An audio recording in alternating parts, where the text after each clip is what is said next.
Olá, sejam bem-vindos para a nossa aula de Biologia. Eu sou o professor Daison Jardim e vamos ver aí o que nós temos na nossa aula 11. Vejam aí.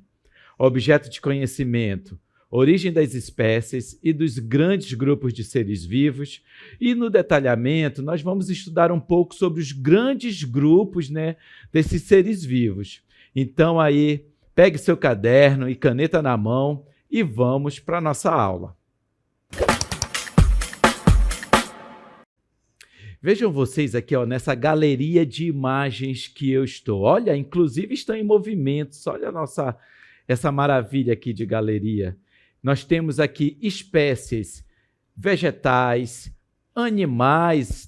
Entre os animais temos anfíbios, temos aves, temos mamíferos. Então, são várias espécies de plantas. Nós temos aqui, inclusive, Vitória Régia, nós temos espécies de árvores, de bromélias. Olha só. Então, aqui temos uma pequena representatividade desses grandes grupos de seres vivos que existem, na natureza. Mas, para começar a nossa aula, eu tenho aí uma pergunta para vocês. Vejam aí. Como os cientistas conseguem organizar milhões de espécies diferentes de seres vivos em um único sistema de classificação?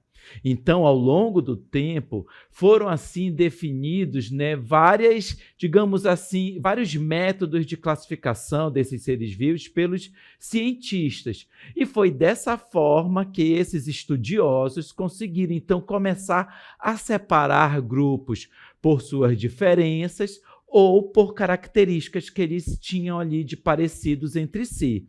Então, a vida na Terra, ela é incrivelmente diversa.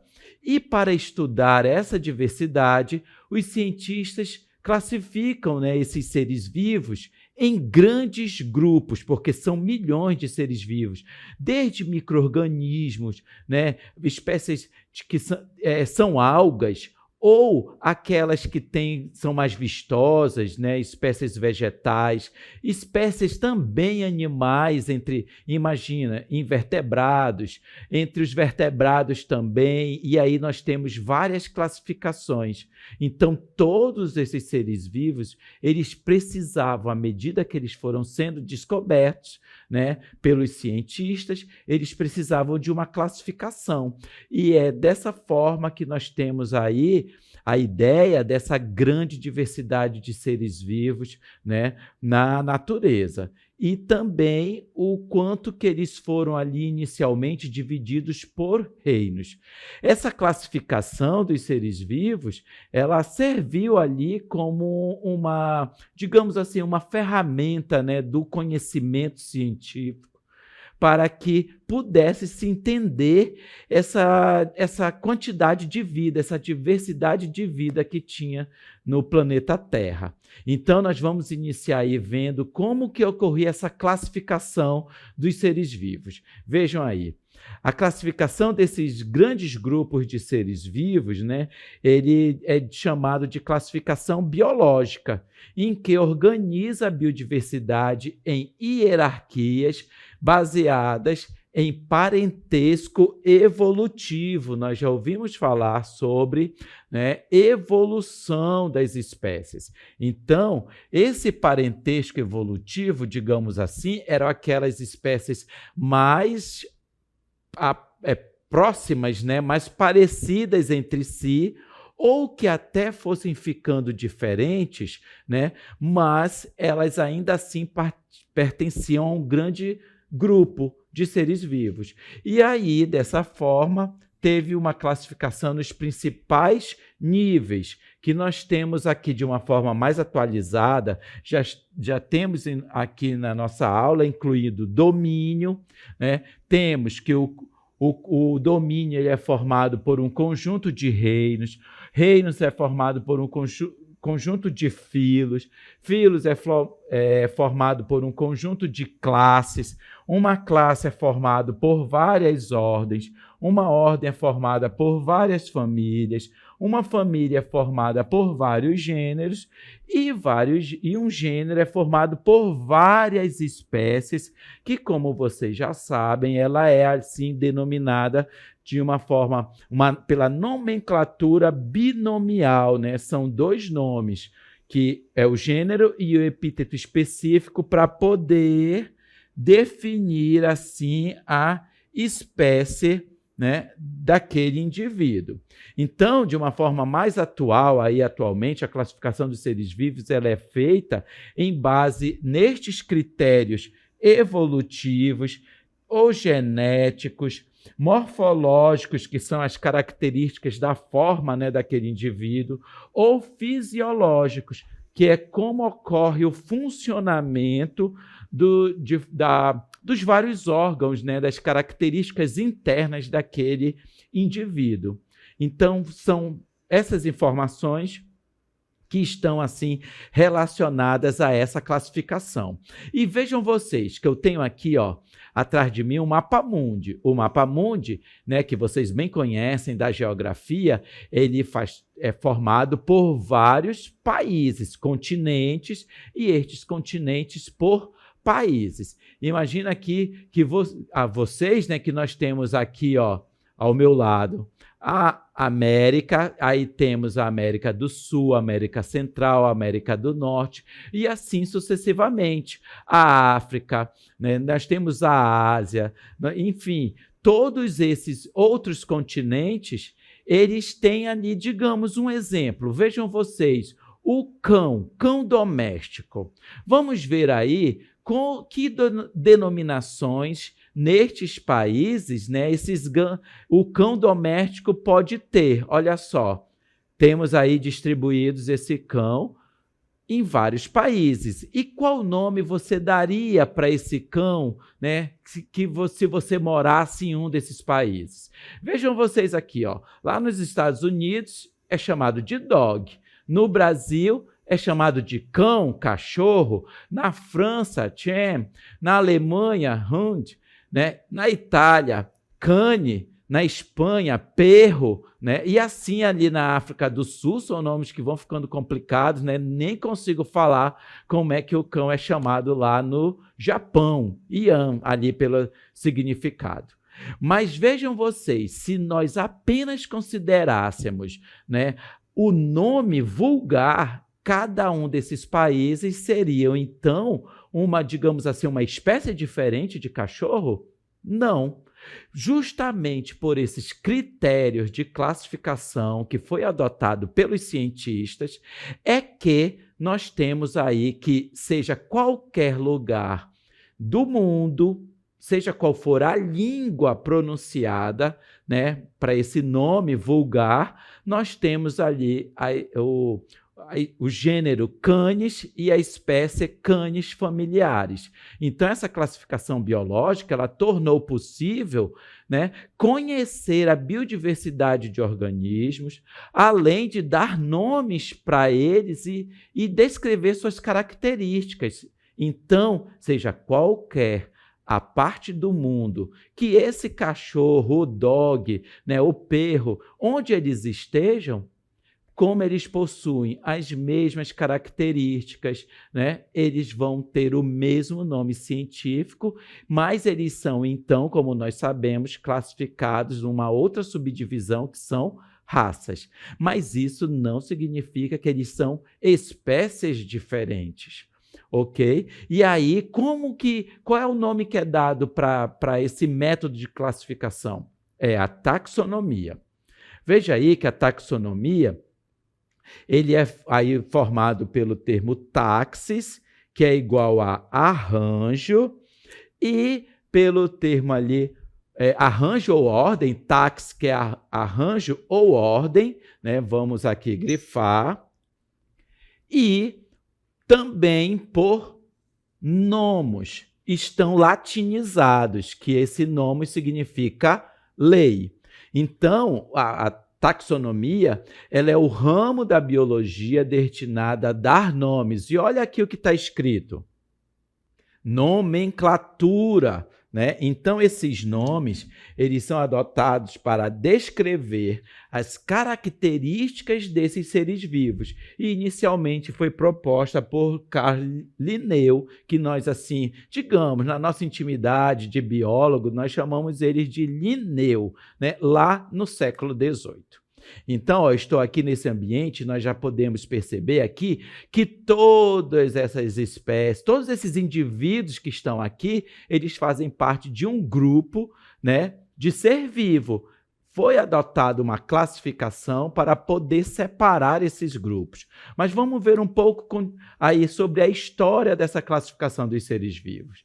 Ó, primeiro deles foi Aristóteles, né? Que o Aristóteles ele fez os primeiros registros da classificação biológica. Aristóteles ele considerava que as espécies não sofriam mudanças, né? Sendo assim fixas, nasceram e continuaram com aquela mesma característica ao longo do tempo, né?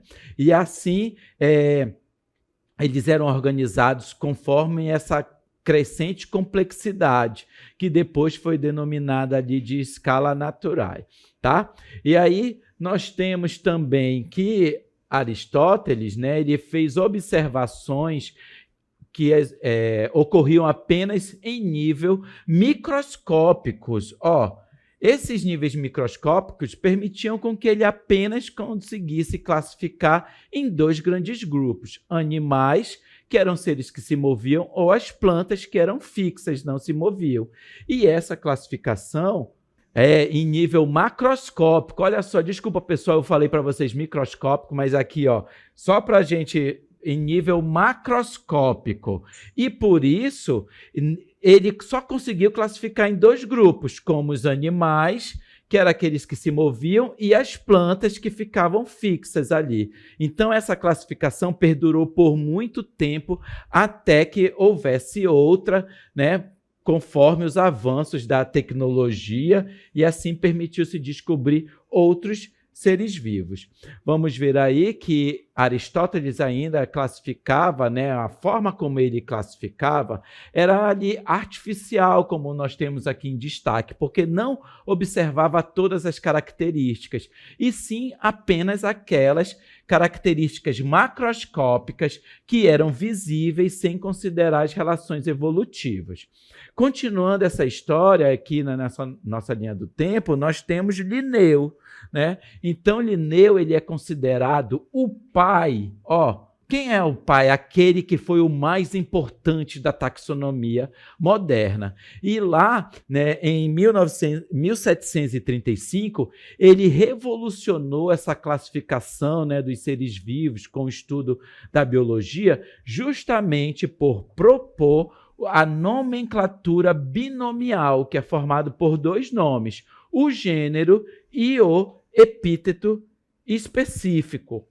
E aí, toda essa história da classificação dos seres vivos, que era ali foi considerado Linneu, considerado como esse pai da classificação, ele chegou ali a desenvolver o sistema de classificação de Linneu, né, lá no século XVIII, e que foi, assim, digamos, publicada essa classificação aqui no Sistema Natural, nesse livro, né, lá em 1735. Então, dessa forma, né, essas características lá em Linneu, né, com as primeiras classificação, ela iniciava em reinos. Ó, reinos, que a maior era naquela época, né? Nós já temos uma atualização da classificação de Roez, que a maior categoria é domínio, mas lá em Linneu, 1735, era formada ali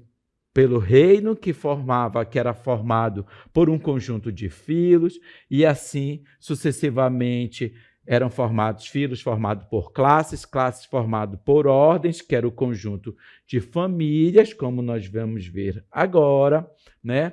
E aí uma família era formada por um conjunto de gêneros. O gênero era formado por vários indivíduos ali da mesma espécie, né? E essa espécie ela tem uma regrinha para receber essa denominação de espécie. Olha só, a regra é que um grupo de organismos capazes de se reproduzir, ou seja, eles têm que cruzar, têm que ter anatomia para cruzar entre si e originar descendentes férteis. Então, esse é o princípio, é o critério para que indivíduos diferentes, além de todas as características, eles têm que ser capazes de se reproduzir e originar descendentes férteis, tá? E aqui, né, só uma ilustração que nós temos aquilo que eu acabei de comentar com vocês, né, da classificação mais ampla, né, da classificação mais abrangente, que é o reino, né? E que, a partir do momento que vai detalhando, né, até chegar em espécie, é aqueles que têm características únicas que não é igual a outros indivíduos, mesmo que essa espécie, né, várias espécies participem do mesmo gênero, mas elas têm características próprias, cada espécie características próprias entre si, que permitam ali classificá-los em espécies diferentes pertencentes ao mesmo reino. Então, eles têm parentesco, mas iguais não são. É a mesma coisa que que as várias espécies que pode-se ter na natureza. Tem a arara azul, tem a arara vermelha. Eles são parentes ali, pertencem ao mesmo gênero, quem sabe, mas são espécies diferentes. Tá? E vamos continuar estudando aí sobre a nossa nomenclatura científica, que essa nomenclatura ele é um sistema de atribuição de nomes científicos, né, a seres vivos de diferentes grupos taxonômicos, e que ele baseia-se nessa característica, nessa nomenclatura binomial que foi dada lá por Linneu. E nós já sabemos que essa nomenclatura binomial ela tem algumas regras. Vamos lá para cada uma delas. Nós temos aqui em número de 6. Vejam vocês, e depois eu sugiro vocês estudarem um pouco mais, anotarem no seu caderno. O nome científico deve ser escrito em latim para essa nomenclatura científica. O nome científico 2, o nome científico deve ser binomial, né, composto por 2 nomes. E aí nós temos essa regra 3, que o primeiro nome, né, destes 2 aqui, ó, ele deve se referir ao gênero e o segundo nome ao epíteto específico, né? E que estes 2 juntos, por isso que ele é binomial, porque são 2 nomes, eles definem, então, aquela identificação da espécie, tá? O nome do gênero, né? Ele tem que ter inicial maiúscula, ó, e o epíteto específico, inicial minúscula. Daqui a pouco nós vamos ver vários exemplos aí dessas regras, tá? Inicial maiúsculo, inicial minúscula. Tá? Nós temos aí a 5ª regra, que o nome científico deve ser destacado em itálico se ele for digitado. Ó. Se você tiver ali no computador, então ele tem que ser assim, desse jeitinho aí, meio tortinho. Tá? Isso é chamado de itálico. Ou se você fizer manuscrito, né, à mão, então, além do itálico, aqui, ó, a mão, manualmente, ele é sublinhado, tá? E subespécies, ele tem também composto por 3 palavras, aí é um detalhamento maior da espécie. Então, de todas essas regras que nós temos aqui, ó, todas elas nós vamos ver exemplos agora na sua tela, olha só. Então, felinos brasileiros, vamos pegar esse exemplo. Olha só, nós temos aqui a onça, onça pintada, nós temos a onça parda e nós temos a jaguatirica. Percebam aí, vejam bem o nome científico delas, né? Elas são parecidas, né? Todas elas são onças? Será? Não. Se nós adotarmos a classificação da espécie, gênero, e juntou com gênero Panthera e juntou com o epíteto onca, então ficou espécie Panthera onca. Gênero Puma com o epíteto específico concolor, então aí temos a espécie Puma concolor.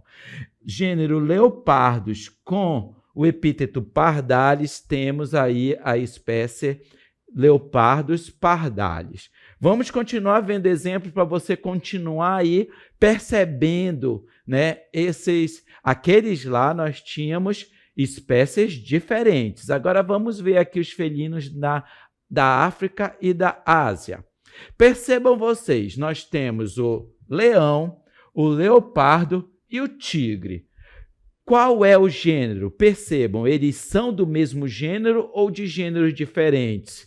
Professor, eles são do mesmo gênero. Poxa, parabéns para vocês, vocês acertaram. Pantera, pantera, pantera. Qual é agora gênero? Todos os três, pantera. Qual é a espécie?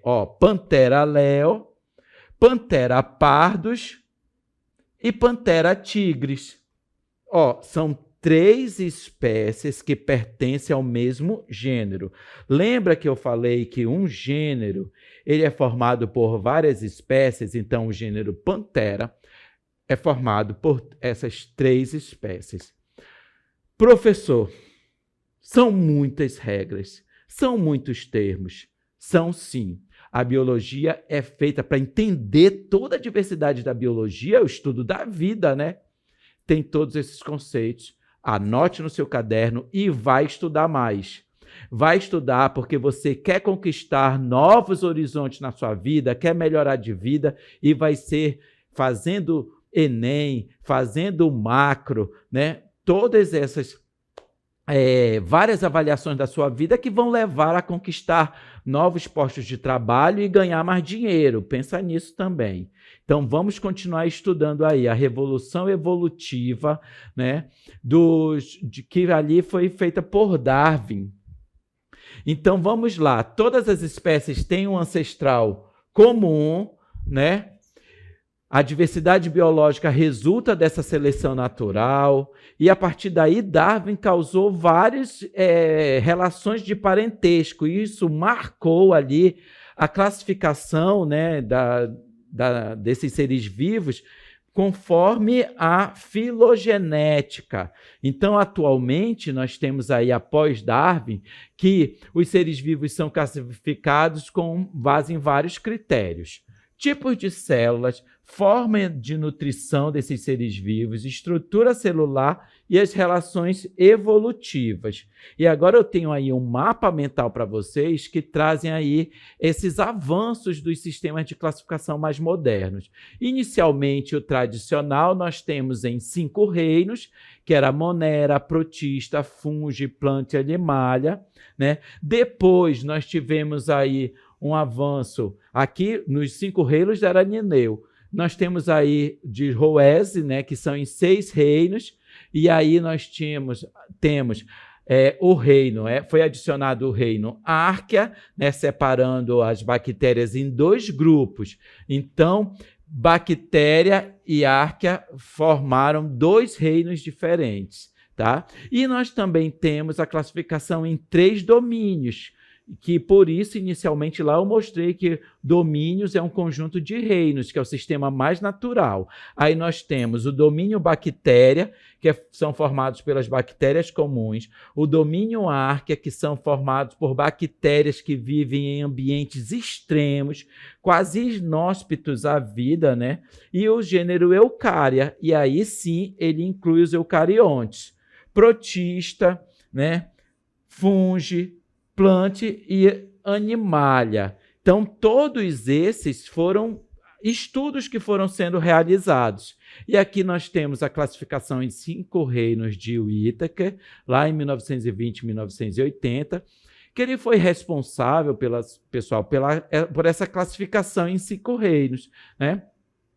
E aí, nesse sistema, os seres vivos estão classificados em reino Monera, Protiste, Fungi, Plant e Animalia, né? E agora nós vamos ver, né, aí como que são essas classificações de uma forma mais ilustrada. Vamos ver aí. Olha só, nós temos primeiramente o reino Protista. Olha, essa é a primeira classificação mais tradicional em vários tipos e formas de bactérias, né? Inclusive que não tem cloroplastos e estão ali os autótrofos e heterótrofos.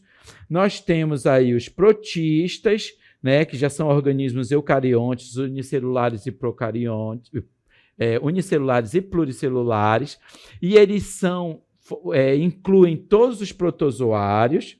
Nós temos ali o reino Fungi, né, em que esses organismos eucariontes unipluricelulares têm parede celular e são os cogumelos que nós comumente aí ouvimos falar, né? Já vimos, inclusive, nos nossos quintais, por exemplo. Nós temos o reino Animalia, e aí incluem todos os animais, né, que são organismos eucariontes, pluricelulares, sem parede celular, nem cloroplastos, tá? Heterótrofos por ingestão. E nós temos o reino Plant, e aí que incluem todos os vegetais, e sua principal característica, além de serem pluricelulares, é que eles possuem cloroplastos e são autótrofos. Incluem desde ali as algas pluricelulares, as gramíneas, por exemplo, e as grandes árvores. Então, todos esses são aí o sistema de classificação em 5 reinos.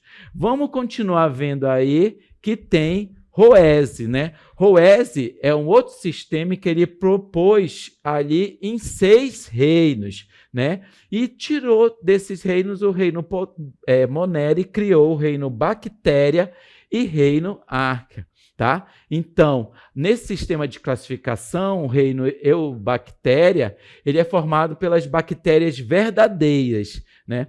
O reino Arquea, né, ele é formado por bactérias unicelulares que vivem em ambientes extremos, né?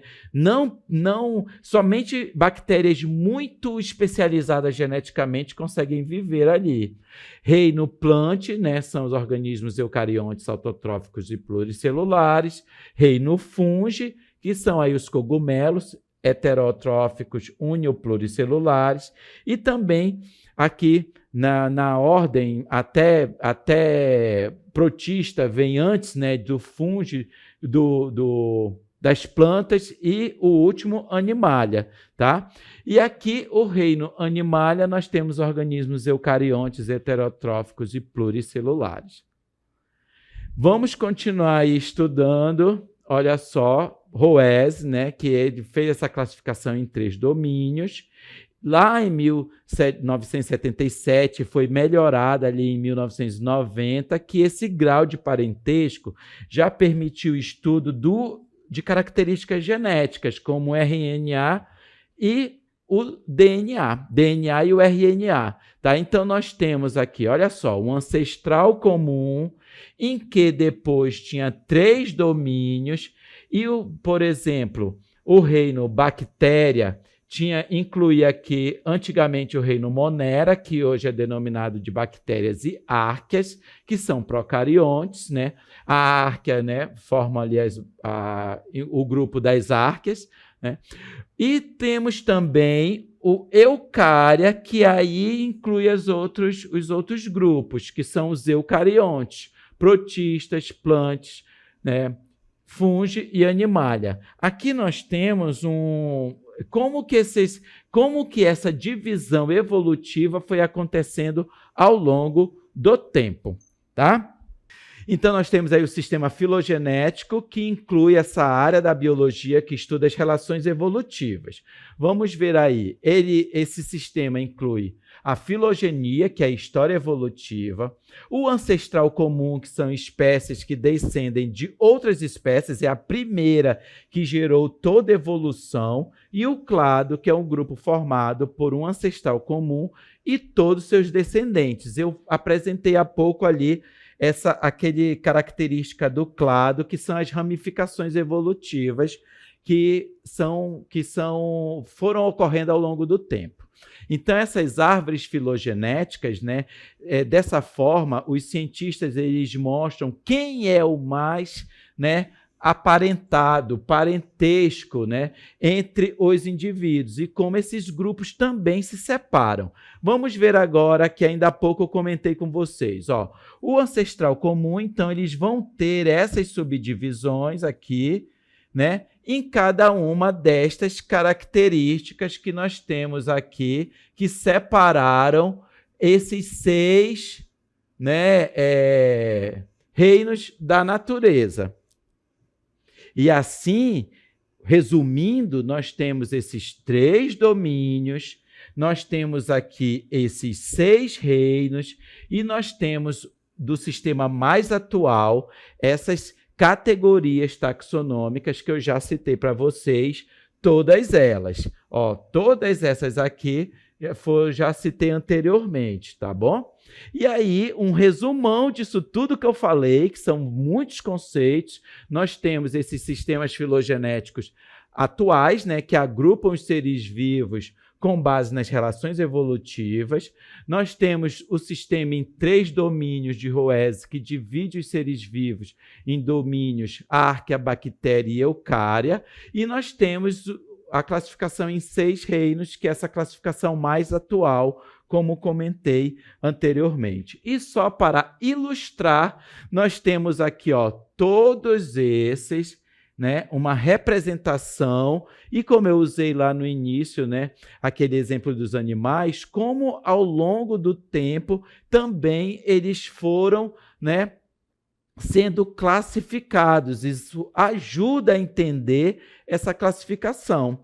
E essa taxonomia também, ó, quanto mais próximo da espécie tem as características mais próximas entre si, né, que cada uma dessas eles eram formados por uma regra, uma nomenclatura científica, que podia ser binomial, pelo formato, né, do gênero e o segundo desse nome científico epíteto específico, e um exemplo que eu trago aqui para vocês é o Homo sapiens.